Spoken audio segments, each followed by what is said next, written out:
بسم الله الرحمن الرحيم والصلاة والسلام على رسول الله صلى الله عليه وسلم marka hore ilaahay baa mahad subhanahu wa ta'ala ee keligii waxaynu uga mahadnaqaynaa nimcooyinka uu siiyay ee nimcatul iimaan wal amn maanta waxaynu joognaa magaalada Boorama sababta iyo ujeedada aynu joognaana waxa weeyaan in shir laba cisho soconayay aan ku lahayn haddaan nahay gudoomiyaasha gobolada dalka dhammaan Somaliland muddo laba cisho socday shantii bisha ayaa maalintii socdaalku ahayd oo gudoomiye waliba ka soo kicitay gobolkiisii lixdii bishana waxa bilaabmay oo shalay tola ahayd oo khamiis ahayd waxa magaalada Boorama hotel Saw ka furmay shirkaas oo ujeedooyinkiisu ay ahayd in bal gobolada dalka maadaama oo gudoomiyaasha gobolada dalka ay mas'uul ka yihiin waxbarashada dalka oo ayagu iskuuladii iyo maamulayaashii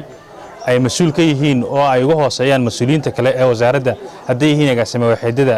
iyo haday yihiin madaxda kale ee wasaaradda in bal la isugu yimaado halkaas shirkani wuxuu ahaa shirkii koobaad ee intii Somaliland jirtay halkan lagu qabto ama gudoomiyaasha gobolada la isugu keeno markaan leeyahay waa shirkii koobaad waxa weeyaan shirkii koobaad ee qorshaha 3 biloodka ah lagu sameeyo oo gudoomiyaasha gobolada dalka ay isugu yimaadaan oo qorshihii 3 biloodkii iyo warbixintii 3 bilood horena la iska wareysto wixii qabsoomay gobol walba uu qabsoomay iyo gudoomiye walba lesson leena la iska barto bal maxaa laga bartay gobolkaasi muxuu sharcigaas ama shaqada uu qabtay ama qorshaha uu lahaa sidoo ugu fulay muxuu ka faa'iiday gobolkan kale muxuu ugu fuli waayay waxyaabo badan baa ayaa la iska wareysanayay waxa kale oo iyadana meesha ku jirtay 3 biloodkii ku xigay 3 biloodka isna qorshihiisii lagu soo bandhigo dabeetana lagu hawl galo qorshaha haddana 3 biloodka dambe marka uu dhamaado la isugu yimaado maxaa ka qabsoomay 3 biloodka waxaanu aad iyo aad ugu faraxsanahay haddaan nahay gudoomiyaasha dalka maadaama ay tahay markii koobaad ee shir la isugu keeno gudoomiyaasha dalka magaalada Boorama lagu ballaysamay oo ah meeshii Somaliland laga bilaabay waxyaabaha aadka noo soo jiitay madaxda wasaaradda waxbarashadu ay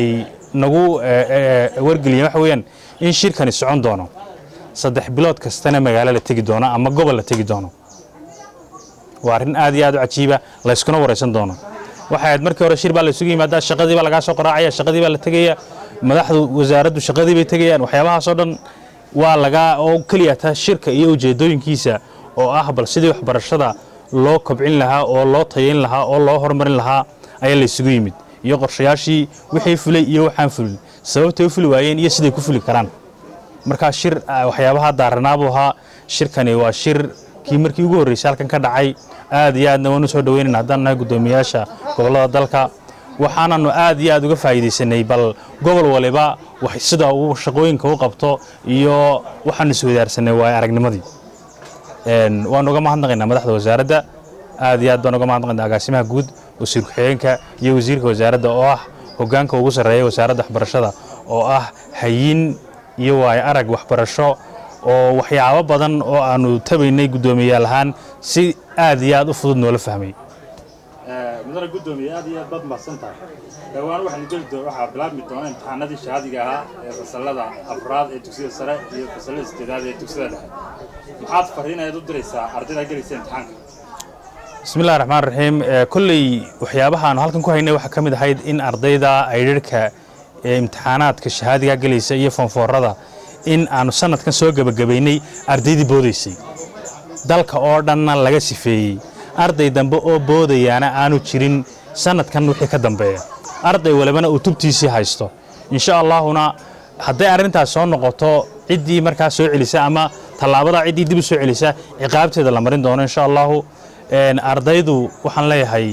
waxa way arday walba inuu ku kalsoonaado maskaxdiisa iyo qalinkiisa waalidkana fariintan u diray waxa weeyaan sanadkii hore waxa jiray arday mobil la timid oo laga qaaday qaar loo celiyay qaaran loo celinba sanadkan ardayga waxay saameynaysaa warqadda imtixaankiisa waxay saameynaysaa waxa uu leeyahay haday tahay mobil waxay saameynaysaa imtixaanadiisa kale waxaan aad iyo aad uga wacyi gelinayaa ardayda iyo waalidiintaba war hadhow tooleyntaynu cabaadi lahayn ama aynu xafiiska imtixaanaadka ama xafiiska gobolka hor taagnaan lahayn maanta ayaa waa laga gaashaantay xafiiska imtixaanaadku wuu ka gaashaantay gudoomiyaasha waxbarashada dalka way ka gaashaanteen madaxda wasaaradda way ka gaashaamatay waxa way arrintaa meel baa looga soo wada jeedaya marka waxa way arday la imanaya qalinkiisa mooyaane arday mobil iyo buug iyo wax kale la imanaya ma jiro kelmaddan soo jeedin lahaa waxa weeyaan maadaama oo maanta uu shirkii koobaad yahay bal in shirarka dambe iyagana in ay waqtigooda ku qabsoomaan oo sidaa ballanqaadkana loo sameeyey haddaan nahay gudoomiyaasha dalka in shirkaasi uu dhaco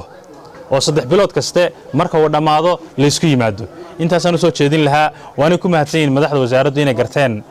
inay qabtaan shirkan gudoomiyaasha waxbarashada gobolada waana mahadsantiin